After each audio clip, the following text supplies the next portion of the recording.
신명기 8장 3절입니다. 너를 낮추시며 너를 줄이게 하시며 또 너도 알지 못하며 내 조상들도 알지 못하던 만나를 내게 먹이신 것은 사람이 떡으로만 사는 것이 아니요 여호와의 입에서 나오는 모든 말씀으로 사는 줄을 내가 알게 하려 하심이니라. 아멘. 하나님, 이 시간도 주의 말씀을 우리가 기대하고 또 기다립니다. 말씀을 보내셔서 우리를 우리의 유경으로부터, 우리의 문제로부터, 우리의 죄로부터, 우리의 아픔으로부터, 약함으로부터, 거짓으로부터 건져 주시옵소서. 예수님의 이름으로 기도 올렸습니다. 아멘.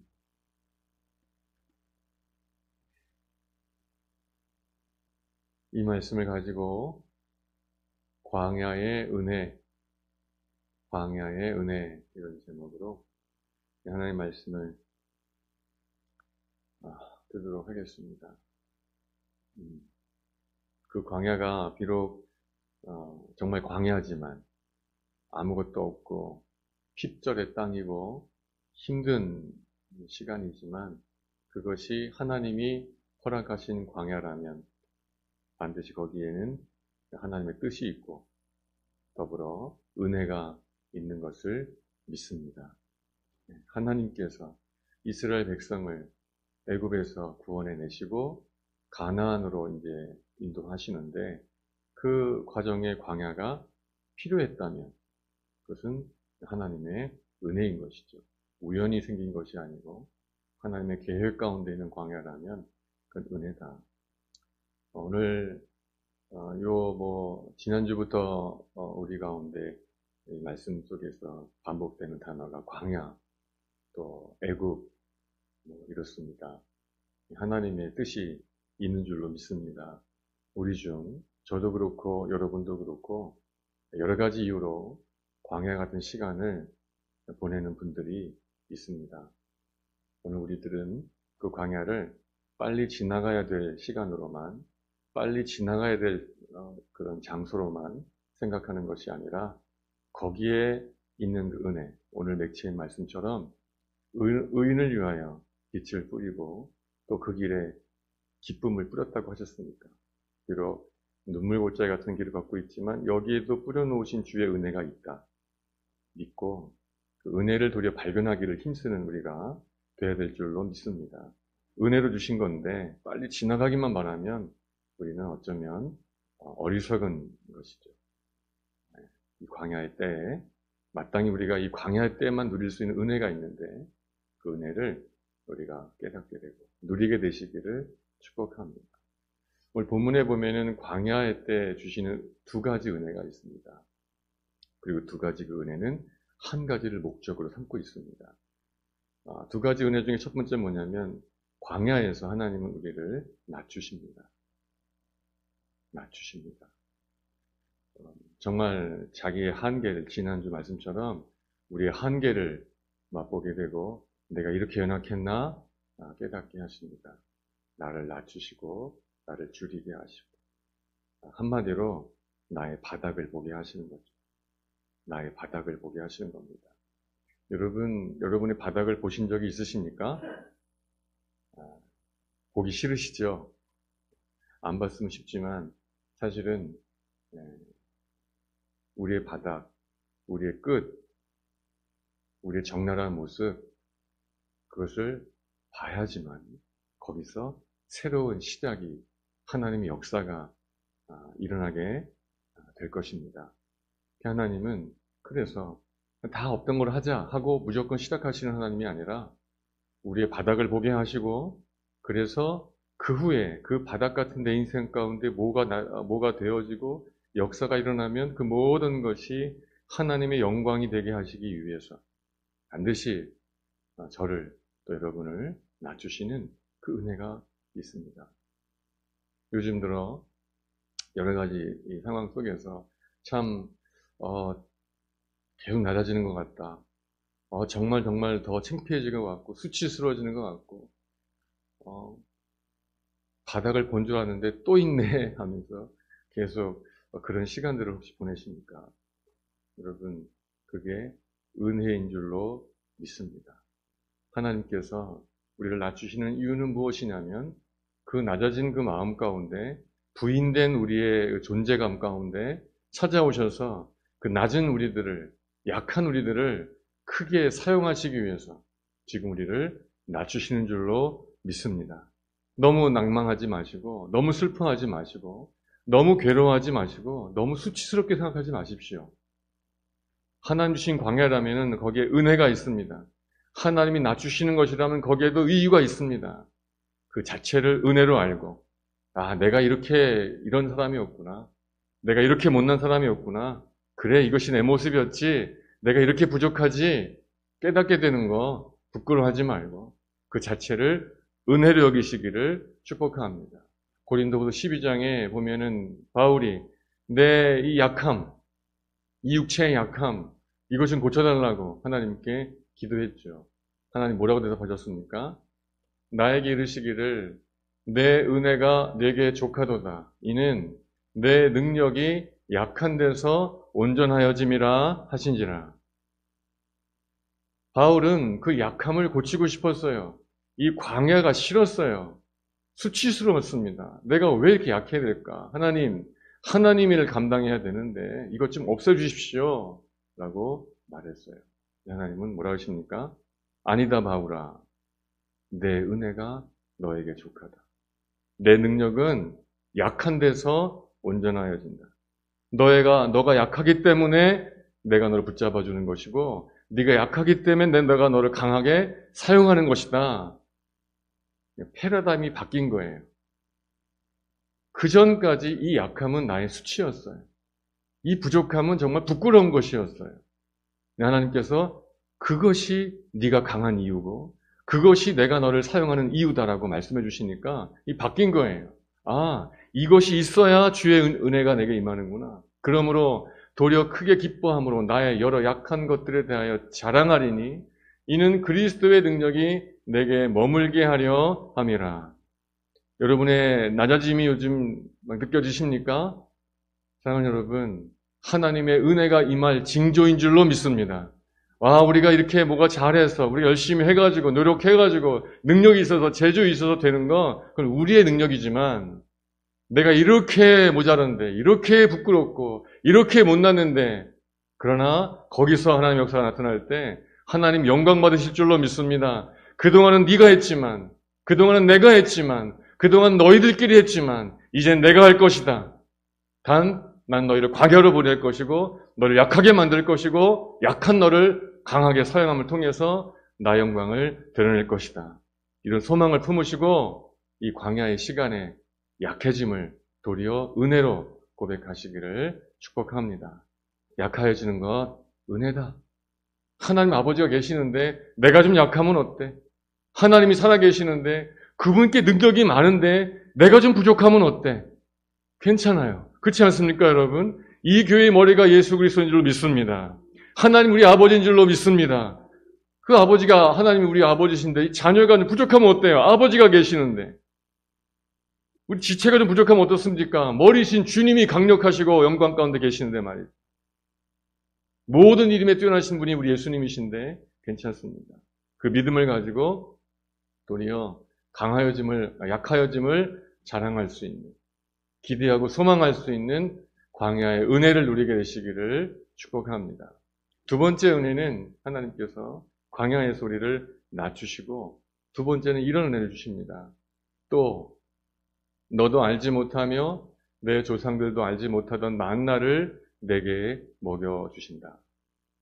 광야에 만나가 있었죠. 광야에서만 만나를 먹습니다.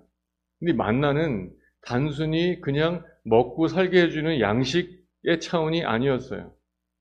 40년 동안 그들이 만나를 먹는데 40년 동안에 굶어 죽지 않게 하기 위해서 주시는 양식의 차원만이 아니었고 하나님은 만나를 주시는 이유가 있었습니다. 그들은 광야에서 난 참으로 부족하구나 낮아졌어요. 깨어졌습니다. 그런 그들에게 이제 매일매일 만나를 주시는 이유는 단지 이것 먹고 잘 버텨라 이것이 아니었습니다. 출애굽기 말씀 보면은 하나님께서 만나를 주시는 꼭 그 주신 만나를 먹는 방법이 있습니다. 이렇게 먹어라. 이렇게 만나를 거둬들여라. 이렇게 하셨죠. 그 법칙이 뭡니까? 그때에 여호와께서 모세에게 이르시되 보라 내가 너희를 위하여 하늘에서 양식을 비같이 내리리니 부족함 없이 풍족하게 주겠다는 뜻이죠. 단 너희들은 백성이 나가서 일용할 것을 날마다 거둘 것이라. 이같이 하여 그들이 내 율법을 준행하나 아니하나 내가 시험하리라. 부족함 없이 줄 거야. 하늘에서 양식을 비같이 내려줄 거야. 그렇지만 너희들은 매일 나와야 돼. 매일 거둬야 돼. 단지 먹고 사는 것, 그것이 목적이었다고 한다면 주님께서도 굳이 이럴 필요 없죠. 일주일치, 한 달치, 1년치 주고 잘 저축해서 먹어라 할 수도 있겠지만 하나님은 매일 나오라고 하셨습니다. 매일 나오라고. 그래서 이것을 너희가 지키나 안 지키나 보겠다 하신 것이죠. 만나는 광야에서 먹는 만나는 단순한 양식이 아니었던 거예요. 주님은 그 만나를 통해서 이스라엘 백성들에게 주고 싶으셨던 은혜가 있었던 것이죠. 그건 뭘까요? 넌 나를 의지해라. 16절 말씀을 보면은 내 조상들도 알지 못하던 만나를 광야에서 내게 먹이셨나니 이는 너를 배부르게 하시기 위함이 아니고 이는 다 너를 낮추시며 너를 시험하사 마침내 내게 복을 주려 하심이었느니라. 만나는 배부를 목적으로 주신 것이 아니라 그들을 낮추기 위해 주신 거예요. 무슨 뜻이냐면은 의지하라고. 너는 스스로 할 수 없으니 매일매일 내게 나와서 나를 의지해라. 우리 입장에서 보면은, 이스라엘 백성들 입장에서 보면은 매일 나와서 이것을 거둬다 하면은 귀찮은 것 같고 또 나가야 되고 매일 나가야 되고 하는 것이지만 하나님 입장에서 보면 또 어떤 뜻이 되겠습니까? 내가 너에게 매일 주겠다는 뜻이에요. 내가 너를 매일 책임지겠다는 뜻 아니겠습니까?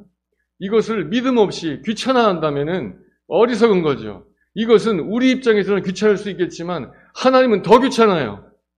우리 안 봐도 되는데, 안 살펴도 되는데 하나님 입장에서도 매일매일 챙기셔야 돼요. 여러분이 이 광야 시간을 보내면서 그냥 어떻게 어느 한 시간에 받은 은혜 가지고 쭉 그냥 살면 좋겠다 싶을 수 있을지 모르겠지만 아닙니다. 이 광야의 시간은 매일 매순간 하나님 앞에 낮아져서 하나님을 의지해야 되는 시간인 줄로 믿습니다. 그게 은혜입니다. 하나님 그거 원하시는 겁니다.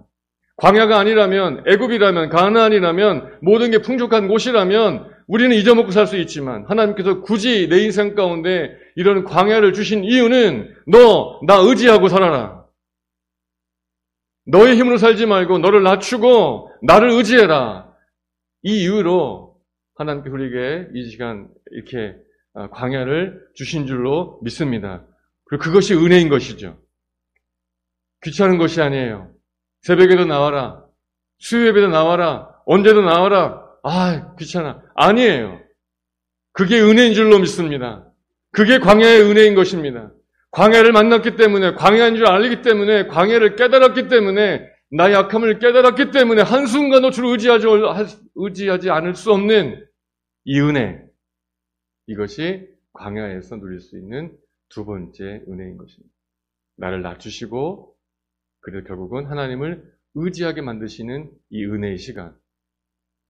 복되게 보내시기를 축복합니다. 결코 손해보는 시간이 아닐 것입니다. 여기 말씀하시기를 마침내 내게 복을 주려 하심이었느니라. 하나님의 목적은 우리 가운데 복을 주신 데 있어요. 광야는 우리 가운데, 만나는 우리 가운데 결국은 복을 주시기 위한 목적을 향해 나가고 있는 건데 그게 뭘까? 이 광야에서 낮아지고 하나님을 의지함을 통해서 매일매일 나를 깨뜨리고 주를 의지함을 통해서 마침내 내게 생길 복이 뭘까? 뭘까요? 광야가 끝나는 거겠죠? 그럼 뭐가 광야가 끝나는 것일까요? 가나안에 들어가면 광야가 끝나는 것일까? 애굽으로 돌아가면 광야가 끝나는 것일까? 뭐가 광야의 끝일까요? 본문에 답하고 있습니다. 그게 광야의 은혜이며 그 은혜의 목적이에요. 이렇게 말씀하십니다. 우리를 낮추시는 이유가 무엇입니까? 우리에게 매일 하나님을 의지하게 만드시는 이유가 무엇입니까? 그 이유는 사람이 떡으로만 사는 것이 아니고 여호와의 입에서 나오는 모든 말씀으로 사는 줄을 네가 알게 하려 하심이니라. 이게 은혜 주신 목적입니다. 이것이 광야의 목적입니다. 우리는 떡으로만 사는 것 줄 알았어요. 떡만 있으면 되는 것 줄 알았습니다. 근데 광야를 지나고 나니까, 광야를 지나다 보니까 정말 필요한 것은 떡이 아니었구나. 떡도 필요하지만 정말 필요한 것은 하나님의 말씀이었구나. 말씀을 사모하게 되는 것이죠. 말씀을 기대하게 되는 것입니다. 왜요? 낮아졌으니까. 낮아졌으니까. 지극히 낮아져 보십시오. 말씀이 송이꿀처럼 달콤할 줄로 믿습니다. 달콤한. 하나님을 의지하는 마음으로 바라보십시오. 그 말씀이 사모함이 될 줄로 믿습니다. 왜 말씀이 달지 않습니까? 왜 말씀이 간절하지 않습니까? 우리가 낮아지지 않은 것이에요. 광야의 은혜를 누리지 못하고 있는 것입니다. 여러분의 마음이 진정한 광야의 가운데 들어가게 되셔서 한 구절 한 구절 말씀이 참으로 살아있고 사모함이 되고 간절한 내 영혼의 양식으로 원하는 그런 말씀의 사모함이 회복되시기를 축복합니다. 광야의 목적이 거기에 있는 거예요. 광야의 목적이. 그리고 여러분, 그것이 광야를 끝내는 비결입니다. 하나님은 40년 동안에 이 일을 하시는 거예요. 이 백성들이 40년 동안 걸어가면서 사람은 떡으로 사는 거 아니야. 하나님 말씀으로 사는 거야. 교회는 떡으로 되는 거 아니야. 하나님 말씀으로 되는 거야. 우리 가정의 복은 떡에 있는 것이 아니야. 하나님 말씀에 있는 거야. 내 자녀에게 정말 필요한 건 떡이 아니야. 하나님 말씀인 것이야. 이것을 깨닫게 하시기 위한 시간이 바로 광야의 시간인 것이에요. 여러분 가운데도 이런 깨달음이 있어지게 되기를 축복합니다. 주님, 저 지금 필요한 건 말씀입니다. 아멘이십니까? 주님, 저에게 말씀 주십시오. 하나님이 고쳐주십시오. 해결해 주십시오. 많은 기도 제목이 있지만 여러분 다 괜찮아요. 아버지께 맡기고 하나님, 저에게 말씀을 주십시오. 말씀을 주십시오. 저에게 광야를 주셨는데 이 광야를 지나고 나서 내가 얻은 것은 오직 말씀이게 하옵소서. 그것이 이 광야에 주신 하나님의 목적이에요. 오늘도 그렇고 여러분의 삶 가운데 하나님의 말씀이 임할 때 그게 뭐라 하십니까? 여호와의 입에서 나오는 모든 말씀으로 어떻게 된다고요?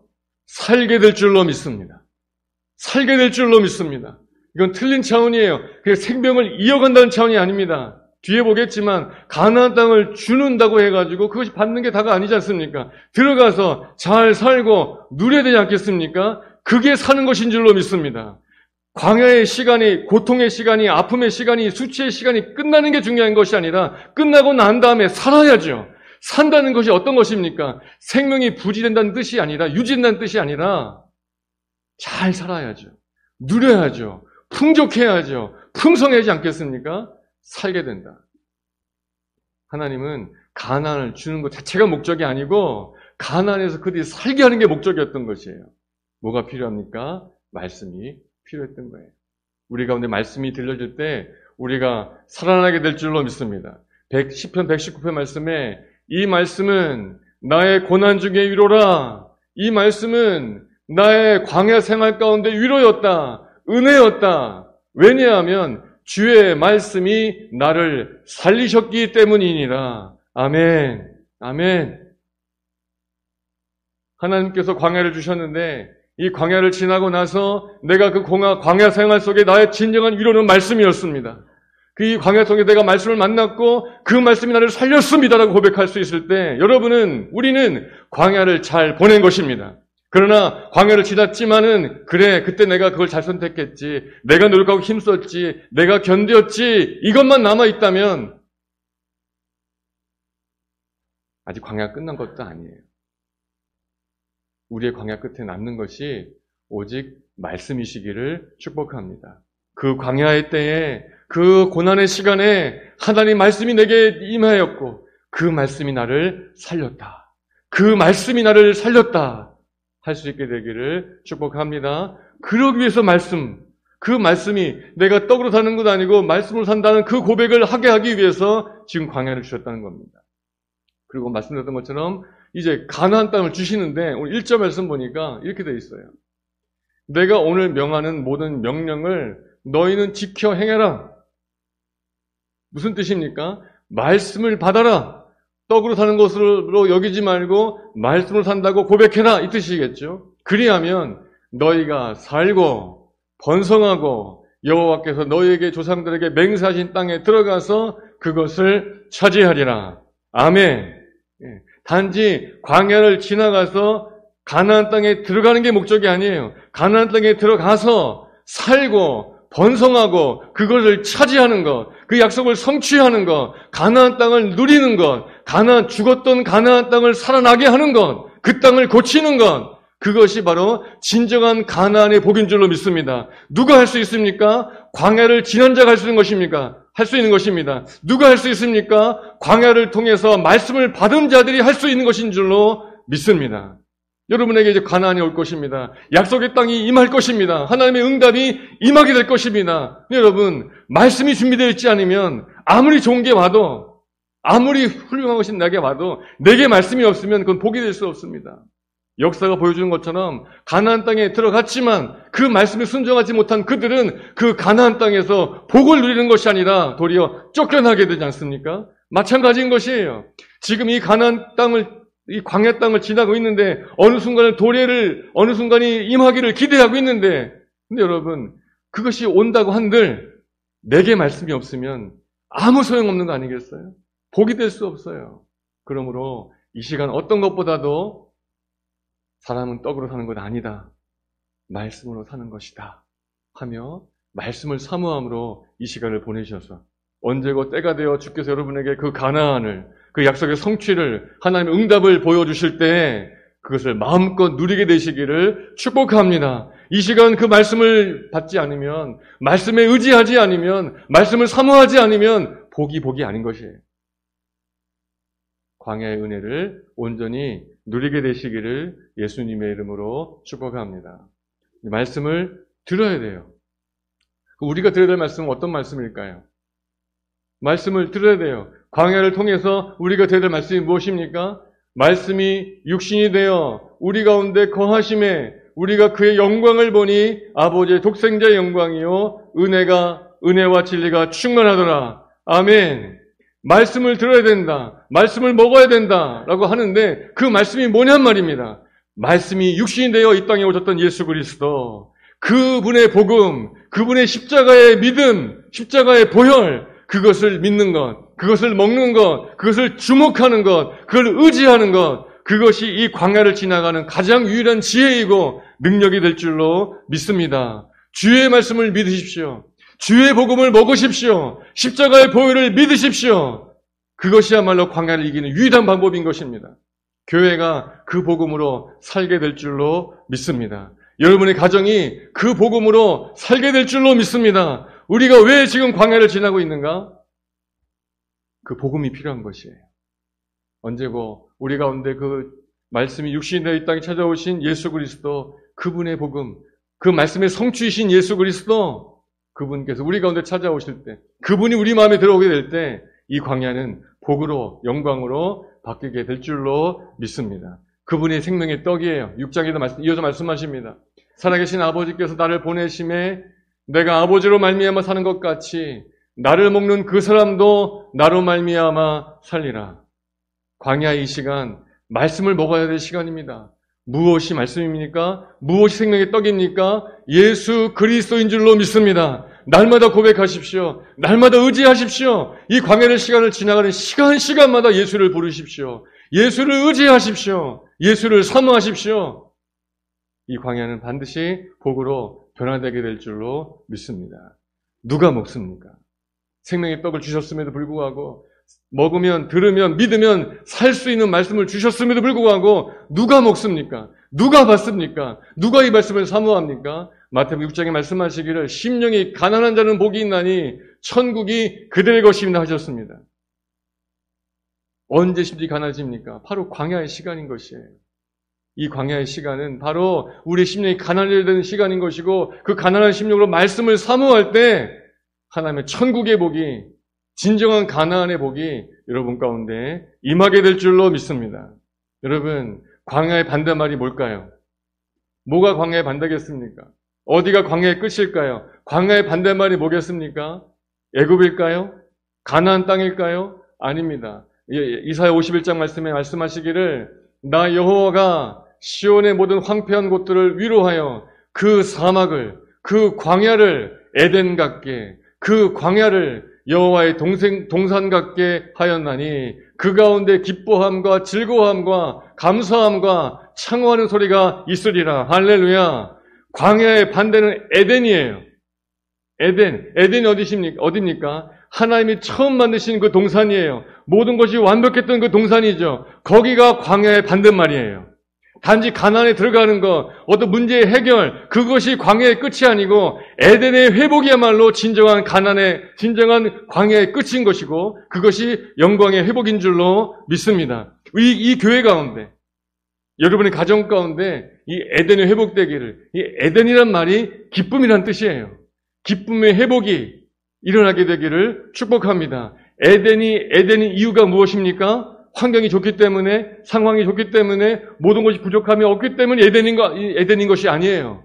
에덴인 이유는 거기에 하나님께서 임재하시기 때문에, 거기에 하나님이 살아계시기 때문에 에덴인 줄로 믿습니다. 언제 이 교회가 에덴이 되겠습니까? 언제 여러분의 가정이 에덴이 되겠습니까? 이 광야를 지나면서 예수를 붙잡고, 말씀을 붙잡고 나갈 때, 그 예수께서 그 살아계신 말씀을 통하여 우리 가정을 하나님이 살아계신 가정으로 이 교회를 하나님이 역사하시는 교회로 바꾸어 주실 줄로 믿습니다. 광야가 에덴으로 바뀔 줄로 믿습니다. 슬픔의 땅이 기쁨으로 바뀌게 될 줄로 믿습니다. 무엇이 필요합니까? 말씀이 필요합니다. 말씀을 사모하십시오. 예수를 사모하십시오. 예수를 붙잡으십시오. 예배 시간에만이 아니라 어떤 특정한 시간에만이 아니라 지금 우리 광야를 걷고 있잖아요.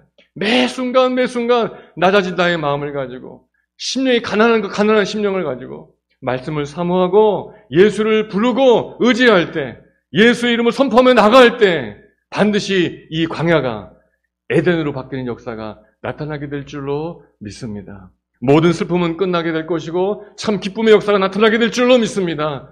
그날을 소망하시면서 나는 지금 광야를 지나고 있는데 난 낮아져야 되는 것이고 주를 의지해야 되는 것이고 무엇보다도 주의 말씀을 사모해야 된다는 사실을 잊지 마시고 이 시간을 잘 지혜롭게 보내게 되시기를, 광야의 은혜를 온전히 누리게 되시기를 예수님의 이름으로 축복합니다.